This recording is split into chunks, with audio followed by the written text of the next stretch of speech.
तो hello student, स्वागत है आपका स्टडी गुरु में। आज हम बात करेंगे हिंदी के बारे में। आज से हम हिंदी टॉपिक को पढ़ाना स्टार्ट करेंगे।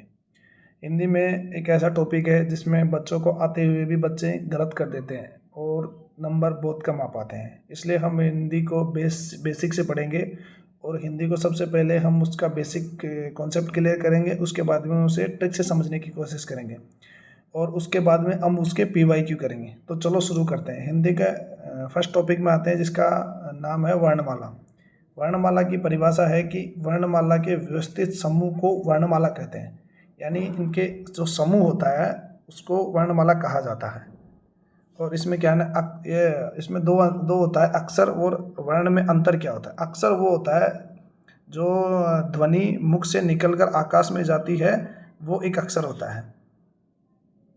जैसे क ख ग ये सभी अक्षर में आते हैं। और उसके अलावा जैसे क्या नाम है, ये मुख से निकली ध्वनि का लिखित रूप को वर्ण कहा जाता है। तो मुख से निकली हुई ध्वनि होती है उसे वर्ण कहते हैं। भाषा की सबसे छोटी इकाई वर्ण कहलाती है और भाषा की सबसे छोटी जो लिखित इकाई होती है वो वर्ण कहलाती है और भाषा की सबसे छोटी मौखिक इकाई ध्वनि कहलाती है। इसके अलावा कुल वर्ण कितने होते हैं? कुल वर्ण होते हैं 52 कुल वर्ण होते हैं, जिसमें 11 स्वर होते हैं, 33 व्यंजन होते हैं, 2 अयोग्यवाह होते हैं, 4 संयुक्त व्यंजन होते हैं और 2 उच्चिष्ट व्यंजन होते हैं।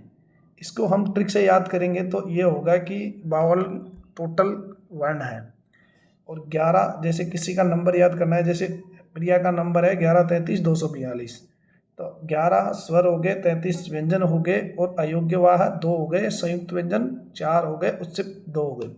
इसके अलावा दूसरा ट्रिक ये है कि 11 का 3 गुना करेंगे 33, 2 का 2 गुना करेंगे 4 और आखिरी में 2 वापस आ जाएगा। ऐसे होगा। जो आपको अच्छा लगे उस हिसाब से आप इसको याद कर सकते हैं। अब बात करते हैं कि जो 11 स्वर है वो कौन कौन से हैं। तो देखते हैं 11 स्वर कौन कौन से हैं। 11 स्वर में जैसे ये 11 स्वर हो गए, जैसे अ आ ई उ री, छोटी ए, बड़ी आई, ओ औ, ये सब हो गया, स्वर हो गए। हम व्यंजन की बात करेंगे तो व्यंजन टोटल 33 है। 33 व्यंजन कौन कौन से हैं? जैसे क ख ग घ ढ च छ झ झ य, ट ठ ड ढ ण, त थ ध न, प फ भ ग, य र ल व, स ह। ये सभी व्यंजन होंगे। अयोग्यवाह 2 होंगे। अयोग्यवाह 2 कौन कौन से होंगे? जैसे अह और अंग अह 2 होंगे। और संयुक्त व्यंजन कौन कौन से होंगे? संयुक्त व्यंजन 4 होंगे। संयुक्त व्यंजन 4 कौन कौन से होंगे? 4 ये होंगे, जैसे श, त्र, ज, र। क्योंकि संयुक्त व्यंजन इसलिए कहा जाता है क्योंकि ये 2 अक्षरों से मिलकर बनते हैं। जैसे श होता है, जैसे आधे क और स से मिलकर बनता है। त्र होता है त आधे और र से मिलकर बनता है। ग होगा ज और य से मिलकर बनता है। श्र होगा श और र से मिलकर बनता है। उच्चिष्ट व्यंजन कौन कौन से होंगे? उच्चिष्ट व्यंजन होंगे जैसे ड और ढ, ये उच्चिष्ट व्यंजन कहलाएंगे। ड ढ। इनको याद करने का एक ट्रिक से अगर याद करोगे तो स्वर तो आपको याद होंगे और व्यंजन भी सीधा सीधा याद कर लोगे। और अयोग्य वाह कैसे याद करोगे? अयोग्य में आ रहा है और इन दोनों में भी आ रहा है, अंग अह, ये अयोग्य वाह है। संयुक्त व्यंजन श, त्र, ग, र, क्योंकि ये 2 अक्षरों से मिलकर बने इसलिए संयुक्त व्यंजन हो गए। उच्चिष्ट व्यंजन में उ एक 3 की तरह दिख रहा है, 3 लिखते हैं, जैसे उ दिख रहा है। और ये जो ड है ना, ड भी 3 की तरह ही नजर आ रहा है। तो इसका मतलब यह है कि उत्क्षिप्त भी ये होगा और ढ उल्टा भी 3 की तरह नजर आ रहा है। इसका मतलब है कि आप उत्क्षिप्त को भी अच्छी तरह याद कर लोगे। ये ट्रिकली चीज़ें होती है। उसके बाद में हम आएंगे कि केंद्रीय हिंदी निदेशालय ने 1985 में देवनागरी लिपि और हिंदी वर्तनी का मानकीकरण जारी कराया था। ये कब जारी कराया था? 1985 में। और उसके बाद में हम बात करेंगे अंतर्राष्ट्रीय अंक कौन से होंगे? अंतर्राष्ट्रीय अंक 10 होते हैं। कौन कौन से होते हैं अंतर्राष्ट्रीय अंक? ये होते हैं 1 2 3 4 5 6 7 8 9 10। और देवनागरी अंक कौन कौन से होते हैं? देवनागरी अंक होते हैं जैसे 1 2 3 4 5 6 7 8 9 10 ऐसे होते हैं। इसके बाद में देवनागरी अंक अलग होते हैं और देवनागरी लिपि अलग होती है। लिपि क्या होती है? किसी भाषा को लिखने का तरीका लिपि कहलाता है।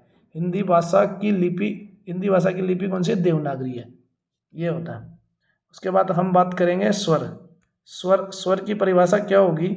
स्वर की परिभाषा होगी कि स्वर वे वर्ण जिनका उच्चारण स्वतंत्र रूप यानी बिना रुकावट के रूप में होता है। जैसे ए ई उ, ये बिना रुकावट का हो रहा है तो ये स्वर होगा।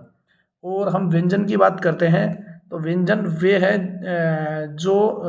व्यंजन वे वर्ण होते हैं जिनका जो स्वतंत्र रूप से नहीं बोले जाते, अर्थात स्वरों की सहायता से उच्चारित किया जाता है। जैसे क ऐसा लगता है जैसे अकेला है, लेकिन क आधा होता है और उसके साथ में अ जुड़ता है, तब जाके क बनता है। ये ख में ख आधा होता है और अ उसके साथ में जुड़ता है। ग के साथ ग और अ जुड़ेगा, ड के साथ में ड और अ जुड़ेगा, इसलिए व्यंजन स्वतंत्र रूप से नहीं बोले जाते। जैसे आगे देखिए हम कि जैसे क है, क आधा होता है, इसमें हलंत लगा होता है तो प्रकृति अद रूप में पाया जाता है। ये जैसे ज अ हो गया, हो गया। जा में आ की मात्रा है, जी में बड़ी ई की मात्रा है, जी में छोटी ई की मात्रा है, जू में छोटे ऊ की मात्रा है, क्योंकि अगर ये पीछे की तरफ मुंह है तो छोटे ऊ की मात्रा है, और अगर आगे ऐसे मुंह है तो ऊ की मात्रा है। ज्र में री की मात्रा है। जे में ए की मात्रा है और जे की डबल मात्रा लगेगी तो उसमें जे की अगर डबल मात्रा लगेगी तो उसमें जे बड़े औ की मात्रा है। उसके बाद में अगर रुपया रू होगा तो जैसे अगर ये होगा रू तो इसमें क्या नाम है छोटे रू, अगर रू होगा तो इसमें होगा छोटे ऊ की मात्रा, अगर आगे होगा इसका मुंह तो बड़े ऊ की मात्रा लगेगी।